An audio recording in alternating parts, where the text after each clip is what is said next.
நெஞ்சுக்குள்ளே இன்னாருன்னு சொன்னால் புரியுமா? அது கொஞ்சி கொஞ்சி பேசுறது கண்ணில் தெரியுமா?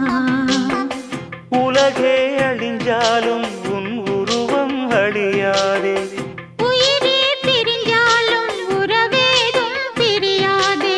உண்ணாமல் உறங்காமல் உன்னால் தவிக்கும் பொண்ணு மணியின் நெஞ்சுக்குள்ளே இன்னாருன்னு சொன்னால் புரியுமா? அது கொஞ்சி கொஞ்சி